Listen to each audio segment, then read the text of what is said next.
Esta es la Jornada Veracruz en línea y hoy quiero agradecer la presencia de Franklin Rendón González, el ex experto en Ingeniería y Desarrollo Sustentable, y nos va a hablar precisamente acerca de la situación que guarda actualmente el proyecto de ampliación de lo que son las instalaciones portuarias sobre Playa Norte, que tanta controversia ha causado precisamente por el daño que se argumenta haría a los arrecifes coralinos que se encuentran en el área natural protegida, esto por decreto en 1992 del entonces presidente Carlos Salinas de Gortari. Gracias por estar con nosotros, Franklin. Muchas gracias. Y bueno, sí nos interesa saber actualmente cuál es la situación, cómo han avanzado, ahora sí que las negociaciones, qué es lo que está pasando.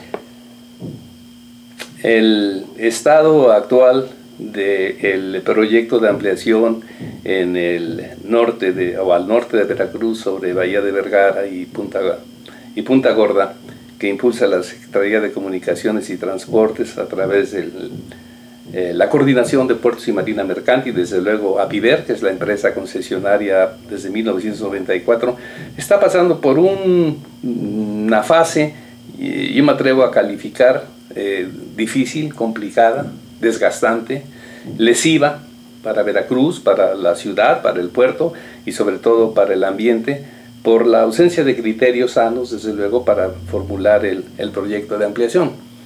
Y esto obedece a que cuando se planteó hacer, o se concibió hacer la ampliación hace poco más de 10, 12, 15 años, no tenían los elementos técnicos.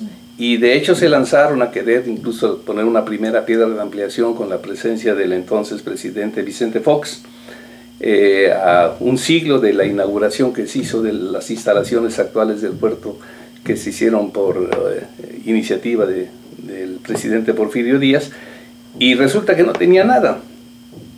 Nosotros nos enteramos, en aquel tiempo éramos funcionarios del gobierno del estado, de la administración del gobernador Miguel Alemán, y claro que vimos que era incongruente, que era incorrecto, que era deficiente, que era lesivo y potencialmente muy dañino para Veracruz.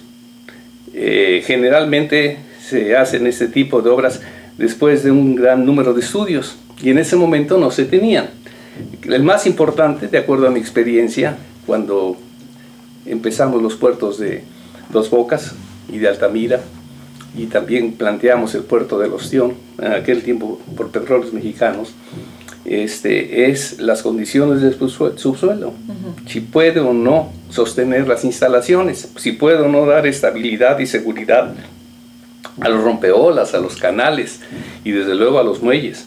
Por ejemplo, en Dos Bocas tuvimos los primeros tanques de 500,000 de barriles, 500,000 barriles de petróleo, y son unas estructuras enormes de más de 100 metros de diámetro y 20 metros de alto.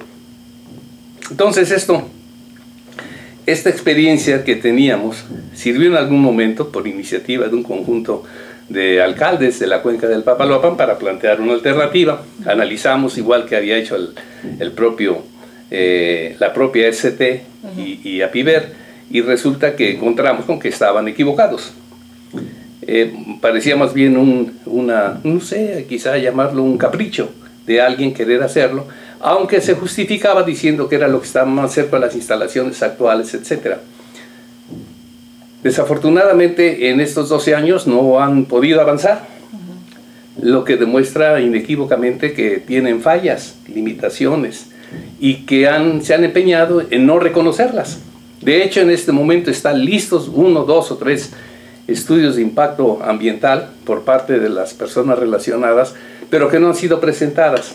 Y ahí es un detalle, creo que es muy importante para que se conozca en la comunidad veracruzana, en la sociedad, en la población, y es de que para salir adelante con esta supuesta ampliación al norte, separaron, y por un lado pusieron el problema de una área natural protegida, que fue la que decretó Carlos Salinas en el 92, y por otro lado, la posibilidad de ampliar el puerto ahí, pero sin ligarlos. Entonces eso es inconcebible desde el punto de vista ingenieril, desde el punto de vista de desarrollo, desde el punto de vista económico, porque entonces dejan aspectos o elementos sueltos que van de alguna forma desgastando todo el proceso, como sucedió ya en este momento, o está sucediendo. Entonces tienen todo el derecho de hacer planteamientos, la SCT, la Coordinación de Puertos y desde luego APIVER, El problema es que están equivocados y no lo han querido reconocer en estas, yo diría en estos 10 años, aunque en realidad son cerca de 15, porque están empeñados en que eso es lo que va a resultar, con un problema muy serio. Esa construcción lesiona, puede destruir y desde luego causa daño y deterioro a Veracruz, a la ciudad y al propio puerto. Franklin, quisiera preguntarle si la actividad portuaria que se está desarrollando actualmente, digamos, hace urgente la ampliación de las instalaciones. En términos reales no, de hecho ya lo estamos viendo, han estado mejorando la operación del puerto de Porfirio Díaz gradualmente. Antes lo hacía la Dirección General de Obras Marítimas, ahora lo hace SCT a través de la empresa. De hecho no, porque se tiene la capacidad todavía de incrementar en 5 o 6 millones de toneladas la carga sin ningún problema. Lo que sucede es que están siendo agobiados por el tipo de carga que manejan, es decir, los contenedores o los graneles agrícolas que siguen manifestando la incapacidad del país para proveernos nosotros aquí de los alimentos que necesitamos, o bien el granel mineral, que es el que está causando enorme trastorno, el coque, que es un producto que se deriva de ciertos procesos que se dan a los hidrocarburos, como las refinerías, y que son muy útiles sobre todo para fabricar cemento, pero no se puede manejar con facilidad. Está causando enormes problemas en la parte norte del puerto, hay personas que se quejan y entonces no hay salida para ello. Y no hay tampoco ninguna alternativa de manejo ambiental porque están empeñados en tratar de empezar a construir algo que en términos reales, aunque empezaran ahora, no lo veríamos sino hasta de 5 años, dentro de 5 o 6 años. Así sucede con las grandes obras. Entonces, eso es muy importante porque nos indica que están trabajando. Yo tengo, obviamente, relación con la propia PIBER en términos profesionales, independientes, desde luego. El único problema es que están equivocados, pero no se atreven a reconocerlo. Y eso está ya manifestándose.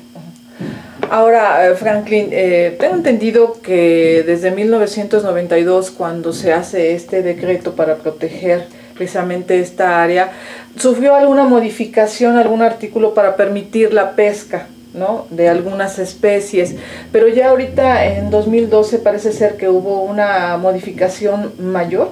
Efectivamente, la forma como encontraron por un lado la Semarnat y por otro lado Comunicaciones y Transportes es que Semarnat modifica o se planteó modificar el perímetro y el área de la superficie del área natural protegida para liberar o para desincorporar el área que quiere para el puerto la propia SCT.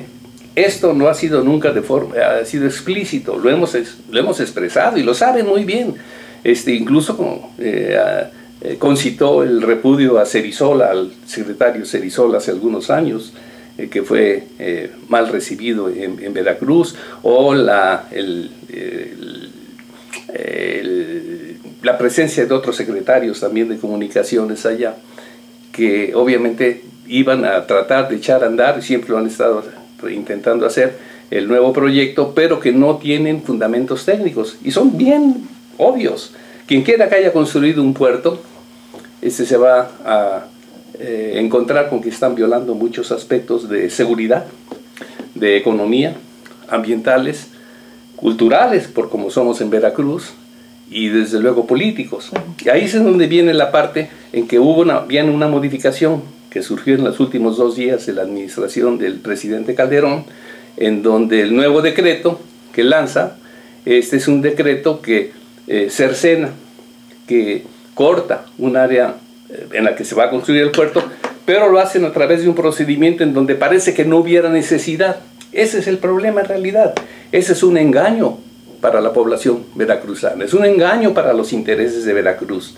Y nunca se ha hecho explícito. Se han pedido consultas públicas y no ha resultado. O las que hicieron fueron a partir de agosto del 2011, cuando se dio a conocer el titular de Semarnat, Elvira, que ya se estaba trabajando el decreto y que las personas que estuvieran interesadas fueran a ver los documentos allá en México, en la Semarnat, o aquí en la delegación y dan un mes para ver eso.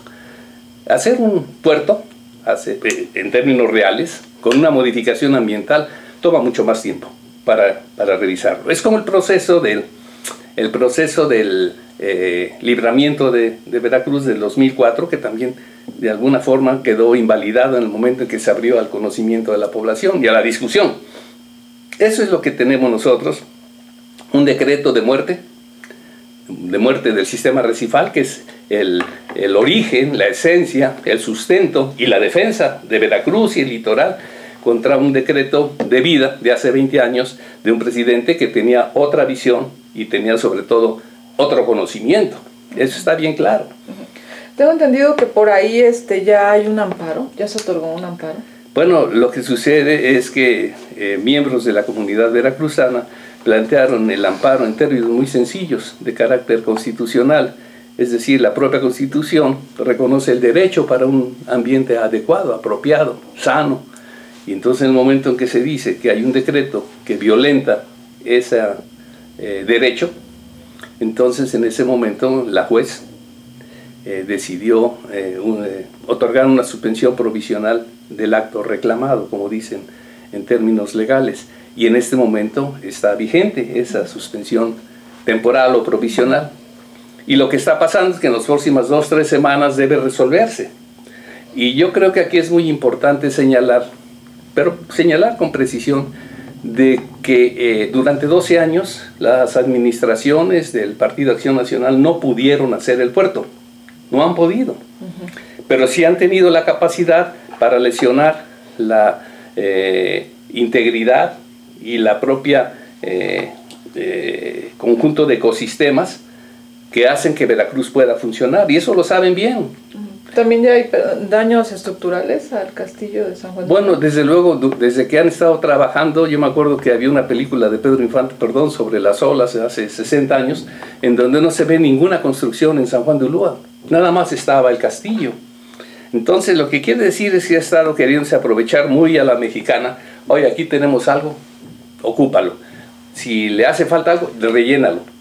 Y eso es muy lesivo, nada más que estamos hablando de 50, 60 años, cuando no teníamos toda la normatividad de carácter ambiental que ahora se tiene que cumplir. Ahora, qué bueno que lo menciona Franklin, porque ahí sí quisiera preguntarle, pues de acuerdo a las necesidades de crecimiento del puerto, ¿cómo debería entonces hacerse esto? Bueno, desde luego no en Playa Norte, no en Bahía de Vergara. Yo hice mi tesis profesional sobre el oleaje y el acarreo del litoral de Veracruz, precisamente, basado en un trabajo importante del ingeniero Ramón Rojo Santamaría de 1954, yo lo tomé 13 años después, y es bien claro que Veracruz sufre la incidencia de vientos del norte, en realidad es norte-noroeste, un poquito, y es ahí en donde tienen localizado el canal de acceso a las nuevas instalaciones. Pudiera haber efectos de amortiguamiento, etc. Pero el hecho es que lo están poniendo en la dirección en donde más fuerte sopla el viento. Quizá están apostando a que van a funcionar las escolleras o bien los rompeolas, bien algún tipo de situación, como sucede en el antepuerto, ahí por donde está Regatas, en donde se amortigua todo el oleaje, pero en este caso está directo. Entonces eso es una situación muy comprometida, porque además debemos recordar que Veracruz, y particularmente ahí en Mocambo, es en donde concluye, por lo menos de acuerdo a la evidencia científica, la falla Sacamboxo, que fue la responsable del sismo del 3 de enero de 1920 y también del 28 de agosto de 1973. Un sismo en esas condiciones hace que todas las instalaciones desaparezcan, porque tienen que utilizar la arena que están queriendo sacar, que por cierto en realidad hay muchos arrecifes, y le están queriendo poner como relleno, pero se pone de manera suelta, si no de otra manera cuesta mucho que tenga resistencia, que ese fue el problema del puerto piloto pesquero de Alvarado también hace 50, 60 años. Entonces son problemas de tipo técnico que ya han tenido intervención, por ejemplo, del propio Instituto de Ingeniería, pero el Instituto de Ingeniería, y yo estuve como investigador en el Instituto de Ingeniería, coincide en que las condiciones que detectaron no son las más convenientes o que tienen que verificarse.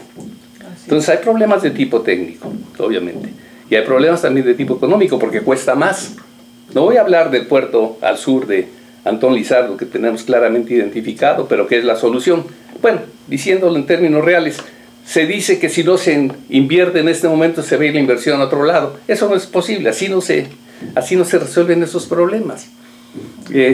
Además, Altamira tiene su vocación petroquímica y nosotros tenemos gas y petróleo en la cuenca del Papaloapan. Tenemos una posibilidad de desarrollar una agroindustria también en la cuenca del Papaloapan, y sobre todo tendríamos la oportunidad de recuperar la presencia en Veracruz de la Secretaría de Marina de la Armada de México, para que desde ahí se esté haciendo la defensa de la soberanía. Es decir, hay muchos aspectos que no están siendo considerados, y desde luego el más importante es el de la seguridad y el de la economía. Así es. Bueno, pues esto es parte de la situación que guarda actualmente el sistema arrecifal veracruzano, que es sin duda el más importante del Golfo de México y que pues merece nuestra atención, y ya estaremos platicando posteriormente con usted, Franklin. Cómo no, muchas gracias. Yo nada más quisiera mencionar que el presidente Peña Nieto tiene ante sí una extraordinaria oportunidad, y que además está empezando y tiene experiencia de obra notable, sobre todo en el Estado de México, y ahorita está impulsando muchos más aspectos en el país, que es la de corregir una deficiente gestión y administración alrededor de algo que es tan vital para Veracruz, evitando con ello, desde luego, los daños a Veracruz. No se ha hecho un análisis abierto, pero además respetando, desde luego, el acuerdo o el decreto del presidente Carlos Salinas, que es de vida para nosotros los veracruzanos en el puerto. Y eso es muy importante que quede claro. Eso es lo que está en este momento de alguna manera expuesto o al alcance, y yo creo incluso que el propio gobierno del Estado, que tiene obviamente esa trayectoria de conocimiento de nuestras necesidades, va a estar atento a que se tome la mejor decisión para proteger los intereses, salvaguardar desde luego la integridad de Veracruz. Va a cumplir 500 años, y en estos 500 años debiéramos ser nosotros espejo y ventana al mundo. Liguémonos con Sevilla, liguémonos con todo lo que es necesario, pero hagamos un puerto que corresponda a las necesidades de Veracruz y sobre todo a las expectativas de la población. Pues ahí está el punto de vista de Franklin Rendón, quien, como ya lo mencioné al principio de la entrevista, es experto en ingeniería y desarrollo sustentable. Yo le quiero agradecer que nos haya acompañado, agradecerle también a usted, y bueno, reiterarles la invitación para la próxima.